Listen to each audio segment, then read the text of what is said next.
Hi viewer, I welcome you to Edim TV. It is the station where you watch and learn. I'll be taking you through Geography Form 3, lesson number 10. The topic it is mass wasting. I'm your tutor, Lucy Mothoni. Welcome.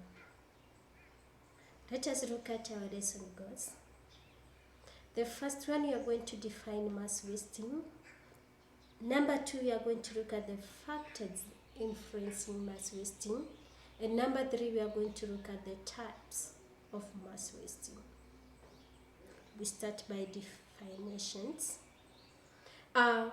When we talk about the mass wasting, it is the movement of the weathered rock materials down a slope under the influence of gravity. So that movement of materials that have already weathered down the slope under the influence of gravity, it is the one that we refer to it as mass wasting. Another term is the mass movement. It is the movement of materials down the slope after the material has been lubricated by rainwater or the snow, or when the snow melts. So you can be able to see mass movement, it is not under the influence of gravity. It is when the material has been lubricated by the rainwater or the snow. When the snow melts, that water can lubricate substance and then it causes it to move. So you can be taught differentiate between mass wasting and mass movement. So you can get one, it is under the influence of gravity, that is mass wasting, and the other one, it is after the lubrication by the rainwater or the snow when it melts. Mass wasting involves the creeping, the flowing, sliding, or even the falling of rock materials under the influence of gravity. Remember, even if it is creeping, it flows, it slides, or even it falls, it must have the influence of gravity. That is when now we can refer to it as mass wasting. You can get these examples of mass wasting. That is the soil has been swept away. It has moved under the influence of gravity. You can see the way it has caused a lot of damages. Even loss of property, it is there. That is an example of mass wasting. We have other examples of mass wasting. We can have them there. They are there. We have the soil diffraction. We also have the slumping. We also have the one that has flowed, mud flow.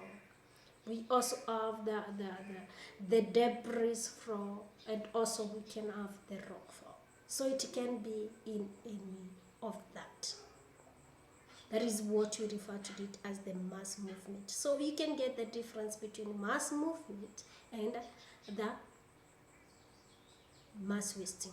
For example, when we talk about the one that is on the screen, it has been facilitated by the rainwater. Lubrication has taken place. Let us look at the factors that influences mass wasting. One, it is the nature and the weight of the materials. We have heavy and large materials like rocks move down rapidly than fine weathered rock materials. Then we also have large rocks overlaying weak rocks, like clay, can slide more easily than if they overlay the sand. So you can get the material that it is overlaying on, and also the material that is mass wasting. So we have the large materials will move very fast. So we have the rapid mass wasting. Then the fine ones. And then if at all it is overlaid by a weak rock. So we can have that. That is one. Number two, we have the slope. The angle of the slope determines the speed and the nature of their movement.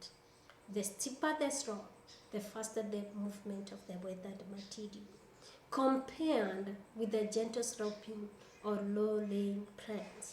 This is because the gradient is steep. The gradient is there. The steeper the slope, the more the rapid the mass wasting will be. Then the third one, it is the climate. Areas that receive heavy rainfall have saturated soils. And remember, the saturated soils will easily move downslope, causing the landslides. Okay, so then the fourth one, it is the vegetation. The absence of plant cover encourages movement, while the presence of dense vegetation cover holds the soil particles together, reducing the movement. So we have those areas where we have the plant cover. We now hold the particles together, reducing the rate of mass wasting. Then those areas where we have no plant cover. So as a result now, in that case now, it will increase the rate of mass wasting. Number 5, we have the forces within the earth crust.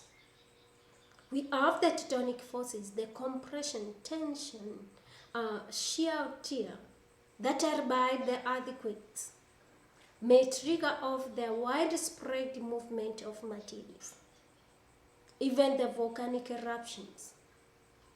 These one, they may set off the landslides. So you can be able to see the forces that are acting beneath the earth, how they operate, and how they cause the mass wasting. And number 6, we have the human activities. Human activities like mining, quarrying, road constructions, clearing vegetation, all these one will affect the stability of the surface material, thus encouraging the movement of materials.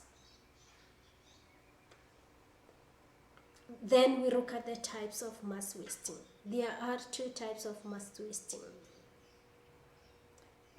There are 2 types of mass wasting which result from different factors that have influenced mass wasting. So the types comes from the different factors, the ones that we have already looked at.